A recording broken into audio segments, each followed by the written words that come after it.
the cloud computing in the previous semester. So in cloud security, you will be learning to identify the threats and risk, followed by how to access cloud, then the architectures of secure cloud, then risk management principles of cloud, and emerging technology and trends that are there in cloud security. So this is an 3 credit course. So total 3 hours per week, right? Total contact hour is 3 hours. So in the first module, we will be reviewing already knowing techniques of cloud architecture, cloud computing, the security concerns, what is the risk and issues that are there whenever you want to go with an secure cloud. Then how to access the risk, privacy, confidentiality, then data ownership, then the forensic and emerging threats. So basically, module 1 is entirely the theoretical concerns where you will be reading 2 cloud architectures. So along with that, all the risk issues, the legal aspects, security concerns, then what is the privacy policy we have to follow, followed by the confidentiality concerns, ownership, then local concern, so the location of the server, how it has to be come within security protocols, followed by auditing. So auditing will help you to know whether data is secured or not. Then we have forensics. Then what are the commonly emerging trends whenever you want to store data in cloud? So these are the concepts you will be learning in module 1.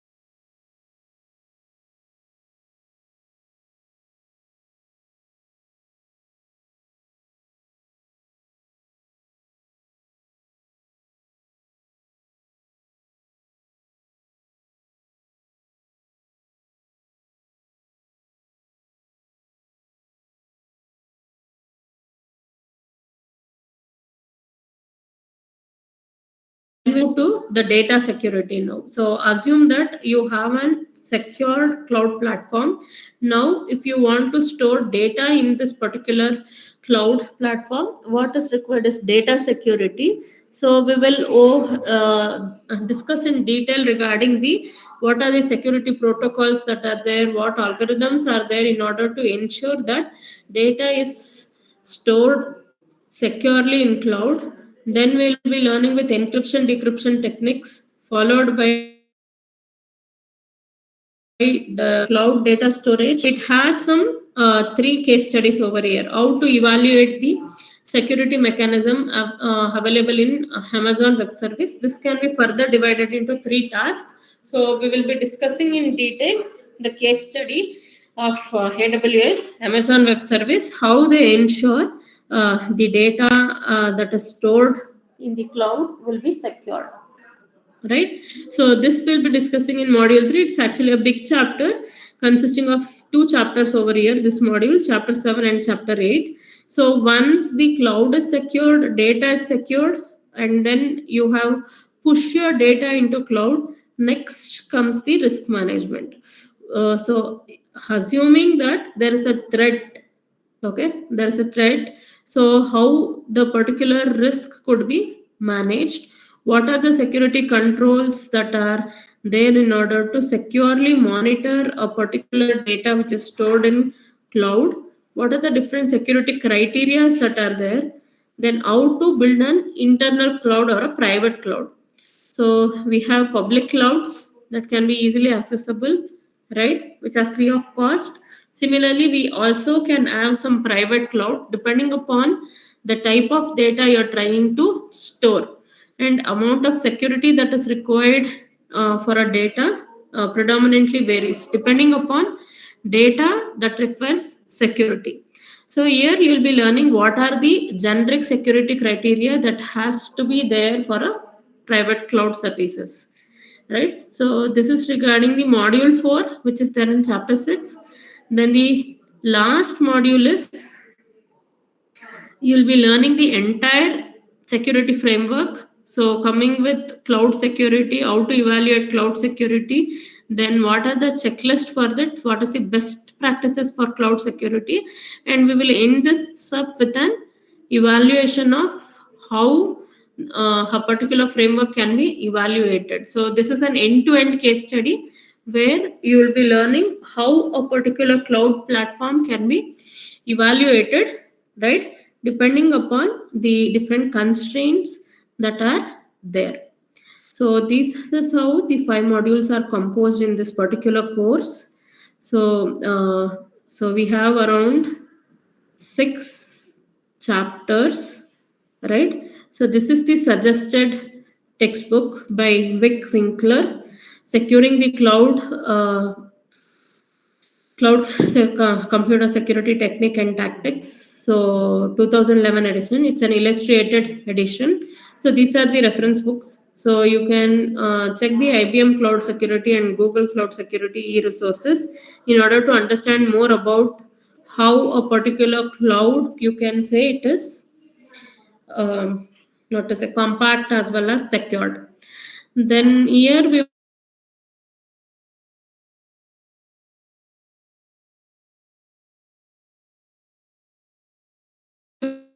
more about cloud architectures and giving the presentation regarding what you have understood about the cloud architectures.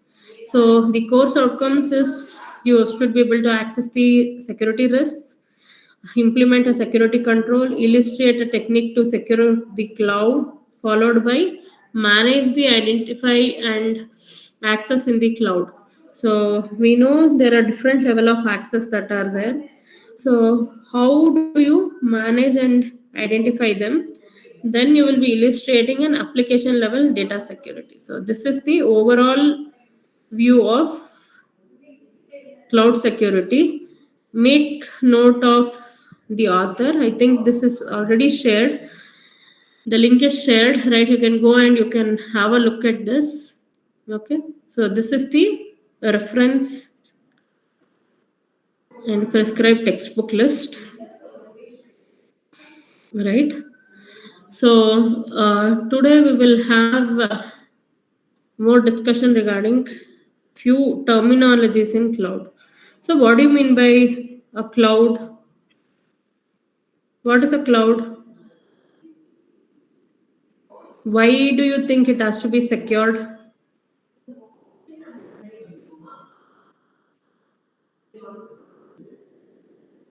You've already gone through the course of cloud computing, right? What is cloud? What do you mean by hypervisors? What is a virtual machine? Or how can you say the data stored in cloud is secured? Yeah, I want answers. So you can unmute and you can start answering. What do you mean by cloud or cloud computing?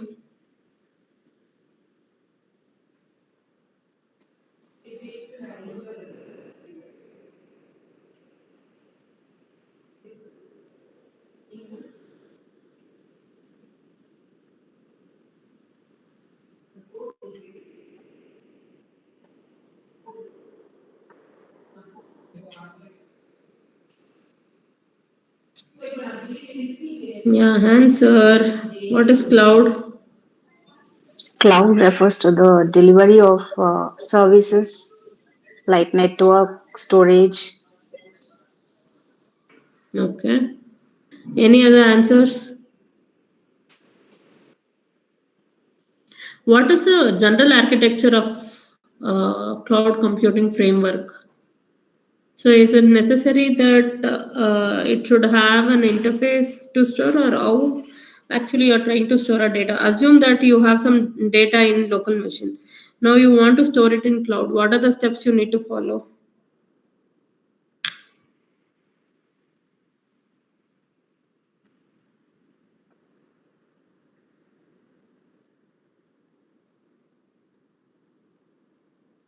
Okay, at least tell me what, according to you, what could be the different security risk in cloud computing? What could be the different types of risk that are involved whenever you are addressing the critical security issues in your cloud computing?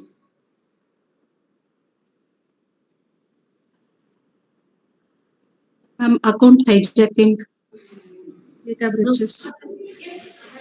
Okay, but first of all, do you think availability of network is important? Network availability, in simpler terms, can I term it as network availability is one of the key Yes, term ma'am. that is there, that is critical. Without the availability of network, can you process or do anything in cloud? No, No. ma'am. Yeah, so basically, can we say the important or the first concern of the security risk could be network availability? So it is critical because insufficient connectivity can lead to denial of services. So if I want to access something or store something, or if I want to retrieve something from the cloud services, so first and foremost we require network. So network availability is one of the critical resource. Then what about the viability concerns? Like, for example, as you said, if you want to avoid some of the hijacking or attacks, so viability is one more concern. So which can include some of the proprietary interfaces, so through which we can try to access the cloud.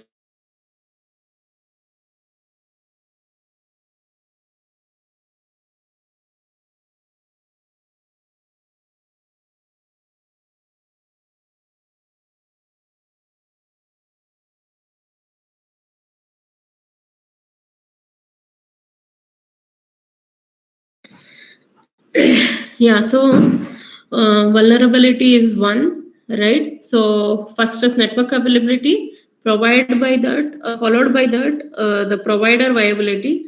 So which will help you to check whether there are any proprietary interfaces and how to lock in with that. Then assume that you have already stored some information in cloud. So what could happen? So resilience is one more. So what do you mean by resilience? For example, if there is a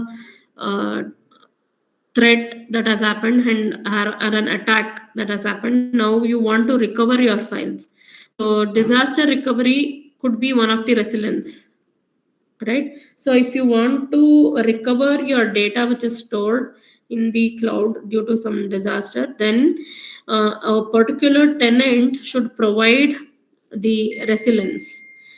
So one more is the security incidents. For example, transparency is one of the key concern here, right? So whenever the provider wants to do some audit or investigation, so security incidents may demand some transparency, without which you cannot actually proceed with any of the audits or investigations, right? So this is one of the other key concerns whenever you speak about security risk.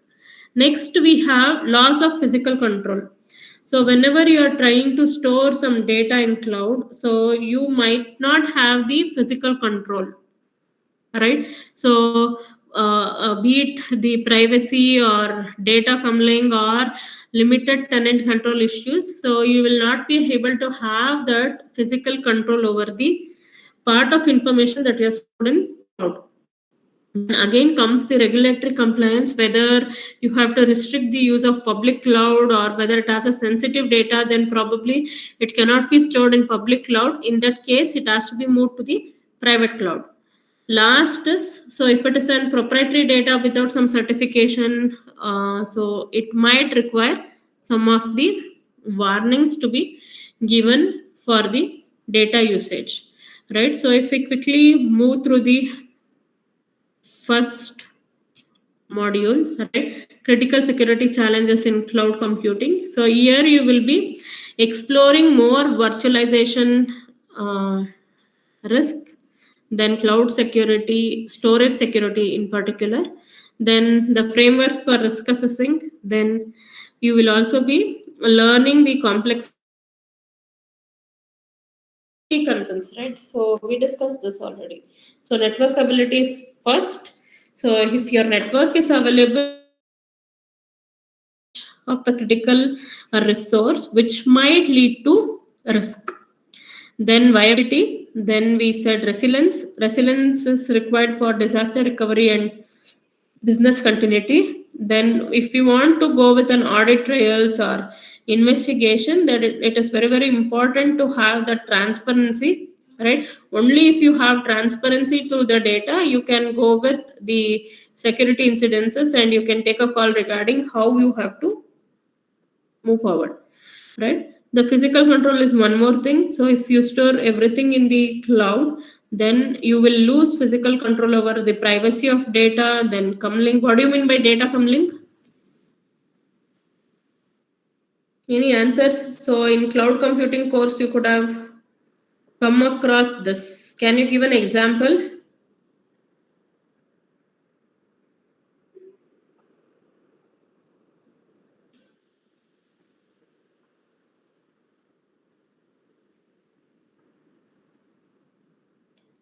So what is this? So whenever you are combining or merging data from different sources into a single system, okay? So assume that you have multiple data that has to be merged from different sources.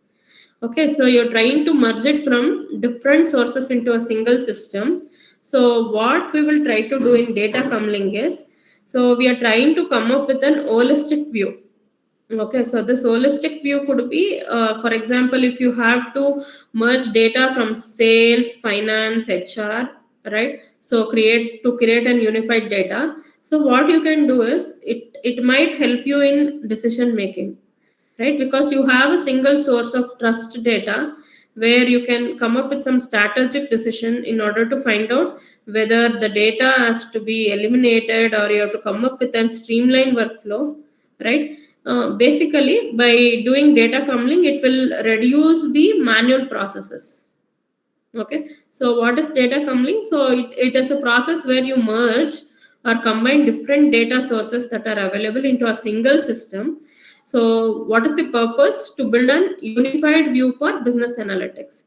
So when you do this, it is very, very easier to make decisions.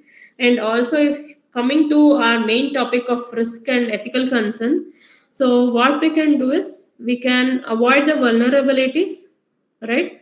So then any regulatory or legal penalties has to be put for violating of data usage. So you can easily find out the personal data which can be misused, and you can go with the finding of a person, or you can also sue them under the lawsuit, right? This is the third one. Last one is erosion of trust, where you can avoid the data misuses, right? And it could also be helpful in having the data at single source, right? So this is what you mean by data comlink. Then whenever you have public clouds, so it is good if your data is very, very sensitive and mission critical or a proprietary data. So it is better to store your data in private cloud instead of public cloud, right? So any doubts in this? Please make a note of it. So what are the critical security issues? So network availability is one, then viability concerns, disaster recovery using resilience, then security incidents to perform the audit and investigations which are foolproof, then loss of physical control whenever you are storing data in cloud, legal and regulatory compliance challenges. Then if you have some sensitive mission critical or proprietary data, you have to store it in private cloud. Everyone is able to follow? Any doubts in this?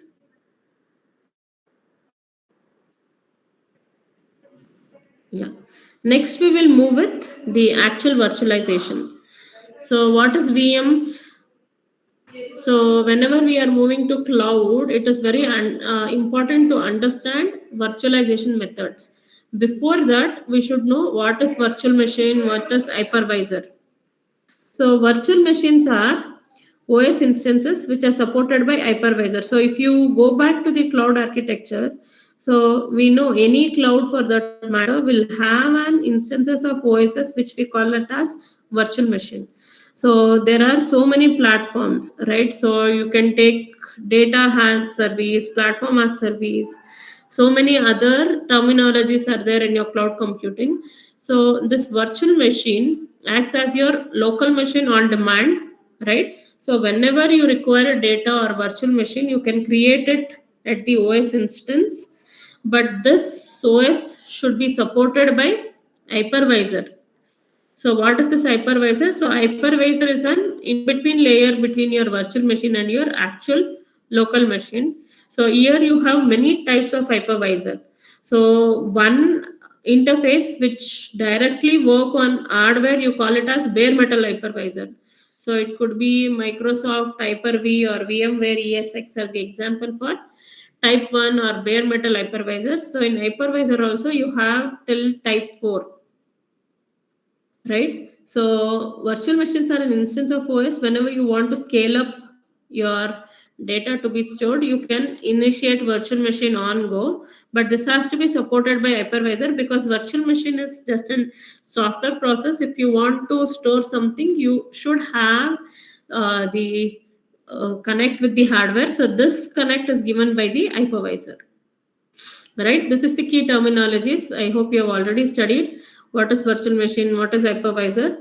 Then coming to OS implemented virtual machines, so you have Solaris container, you have BSD jails, you have Linux vServers. So all of this are OS implemented virtualization or virtual machines. So on demand, what you can do, you can either use Solaris or you can use BSD jail or you can use Linux virtual machine server. So these are the available servers that are there through which you can apply virtualization. Now, so we have understood what is virtual machine, what is hypervisor, what do you mean by OS implemented virtualization. So next is assume that you have understood the virtualization and now you have that impact of moving your data from your local system to cloud. So now we will see what are the different management challenges that are there in virtualization. So one is, so see, always assume that whenever you are going with virtualization, so it always adds an OS layer. So already you have your local machine. On top of that, it will apply an OS layer. So this OS layer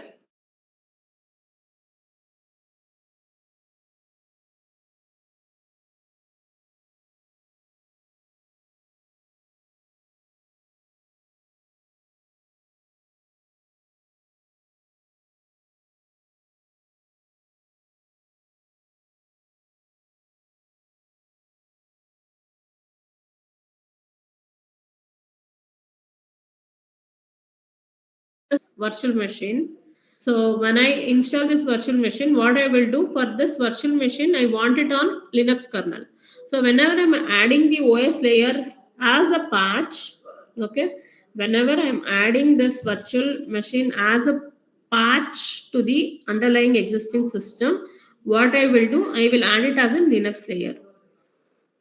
So here, what are the different challenges that can come? So one of the challenges, patching.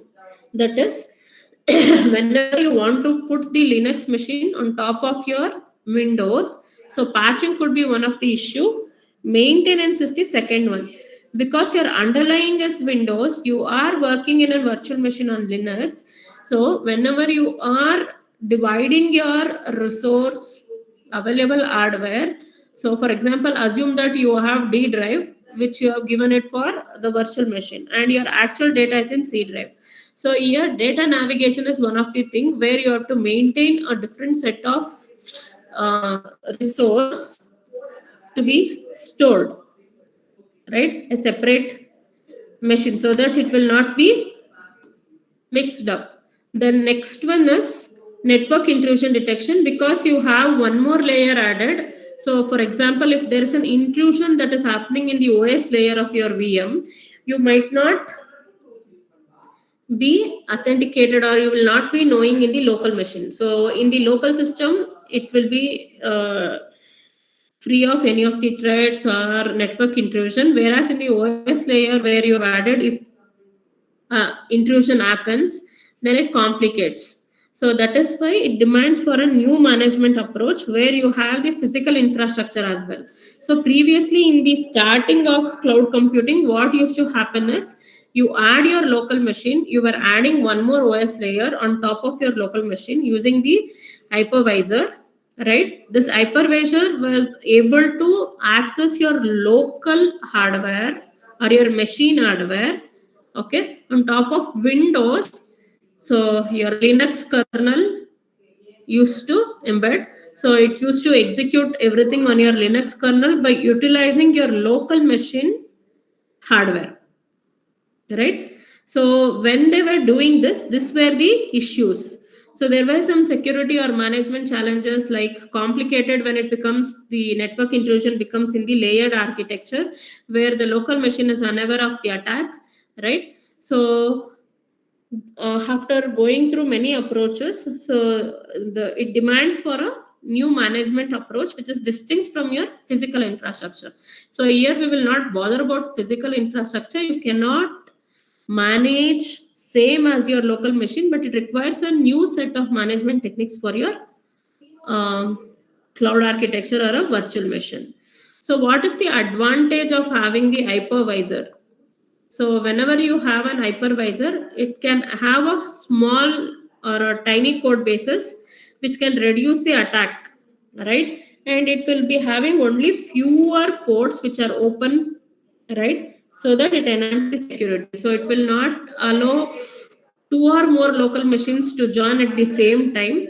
So how to ensure that? Because it has only the fewer open network ports. Then no third party applications on the hypervisor, right? So whenever you have an hypervisors, so we ensure that all the applications that are there in the hypervisor is proprietary or authenticated without any third party applications.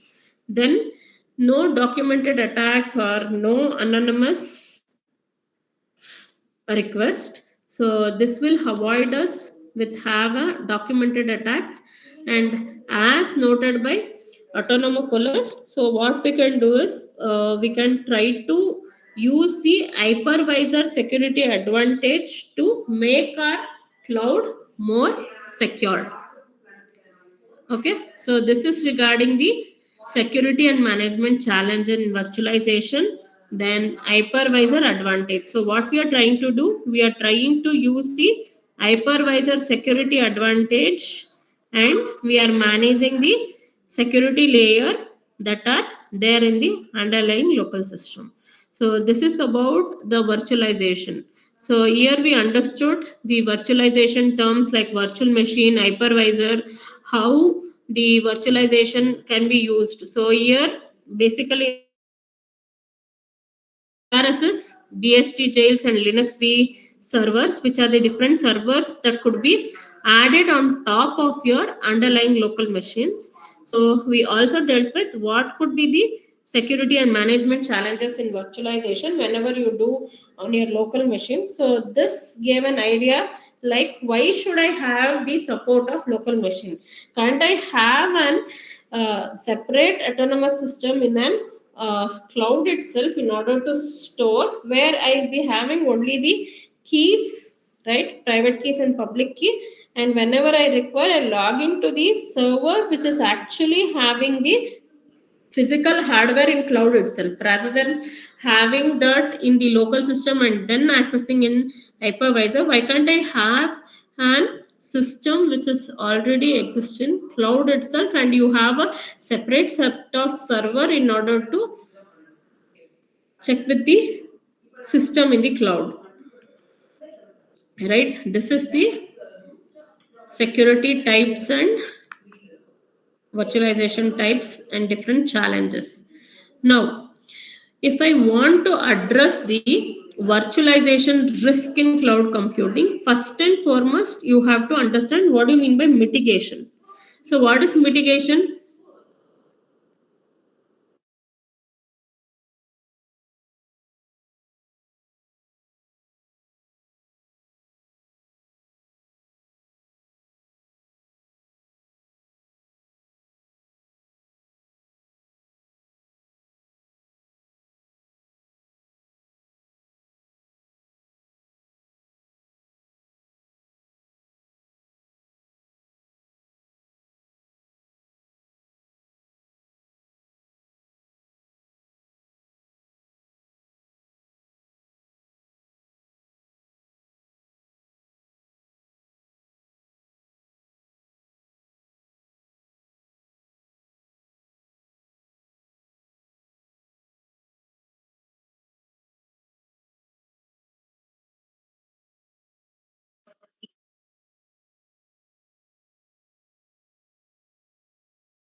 Yeah, any doubts?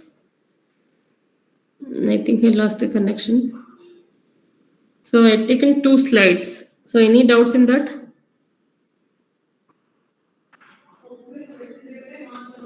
Please unmute.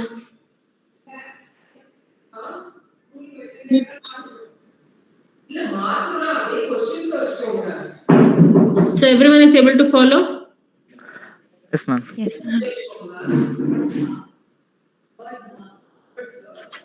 Yes, ma'am. Okay. So this is the thing we were discussing. So whenever we are addressing the virtualization risk, so mitigation is moving your data, which is actually in your local machine, to a cloud machine. So here what we have to do is, so whenever we are addressing the risk of virtualization, right? So hypervisor compromise is one of the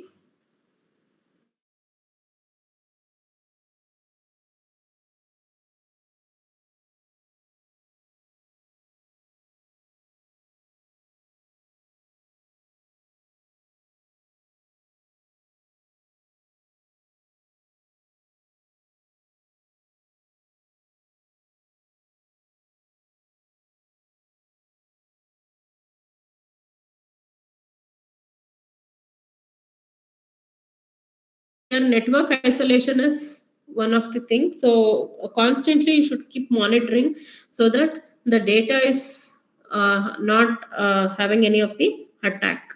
Then data remnants risk. So remnants, the meaning of remnants is whenever you store your data, what happens if your data is out of memory? That is, next time when you want to store some data in the cloud, what if there is a shortage of storage, or for example if your memory is not cleared? So every time it is a good practice that whenever you are you basically, if I am an user of cloud, we call them as tenant. Okay, so tenant should proactively clear the cloud before exiting from the cloud service. Otherwise what happens, it leads to an remnants. So what do you mean by remnants?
Could be an network traffic in each of the VM. So in order to allocate the virtual machine in such a way that the network traffic is balanced is one of the challenging thing which is not yet addressed. So if you have multiple VMs, so there will be inter VM traffics that are there, right? So you should also learn or a solution to include how filtering could be done, or you have a virtual switches which can properly handle the virtualization traffic, network traffic, right? Next we have VM tagging and labeling. So every VM will be tagged or it will be labeled with some name.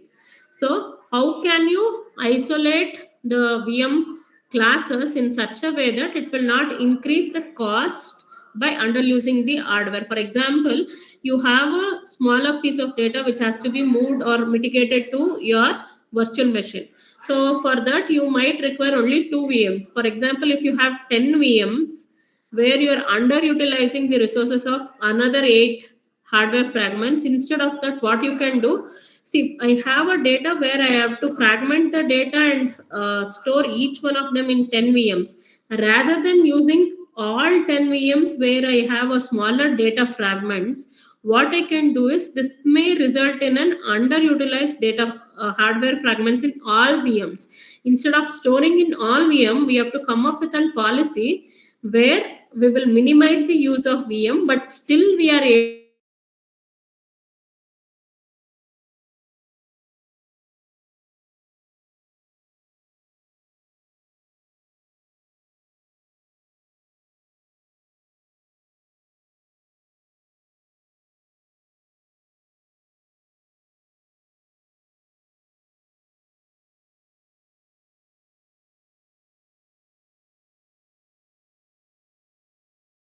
for the first fragment in VM1, second in VM2, third in VM3. Again, I'll start with fragment 4, which is again stored in VM1.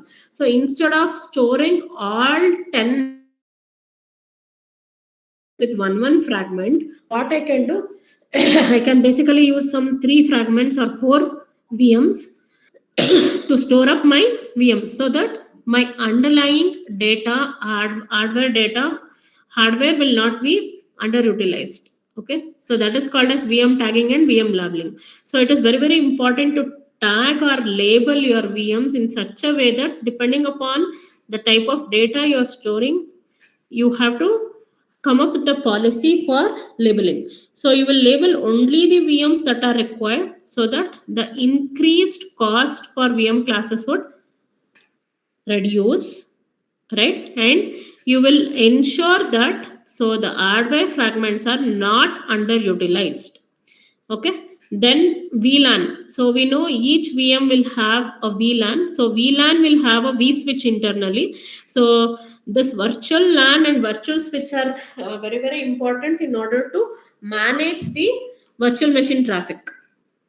Right? Suppose if you say your VLAN will isolate the VM traffic, so you might require some standardization or extension for the infrastructure in order to go up with a large cloud environment. So we don't want a smaller environment. Even though we store it in a public cloud with a larger cloud environments, we should know how to clearly isolate your VLAN so that it will not indulge in most of your VM traffic. So many virtualization product will have the security certification. So obviously we will see the certification of a particular cloud services with before storing our data into that particular cloud platform.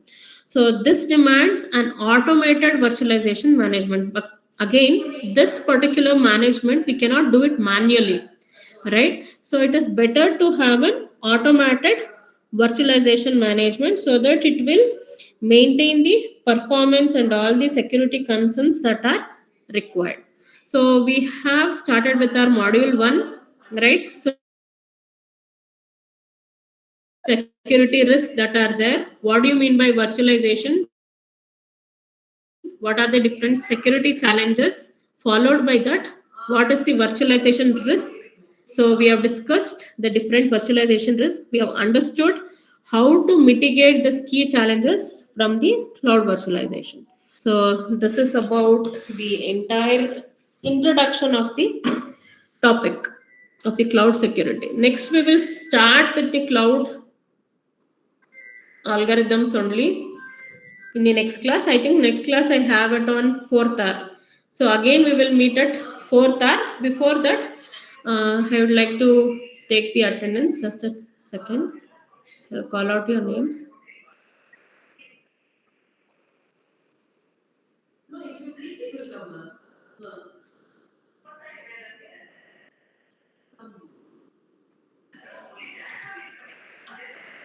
After that, you click no, it will come with the code also will come.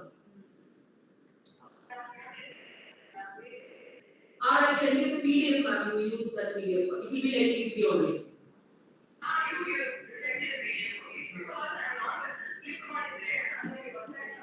It will be like PPT only, so I will send you the PDF.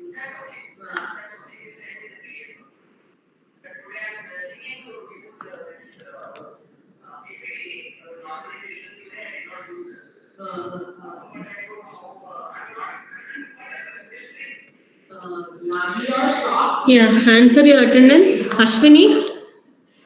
Present, ma'am. Okay. Chinmay. Present, ma'am. Dania. Joshika. Present, ma'am. Meghana. Nandita. Present, ma'am. Praveen. Present, ma'am. Reena. Present, ma'am. Sabreen. Present, ma'am. Sheila. Shilpa. Srinidhi. Present, ma'am. Soundarya. Present, ma'am.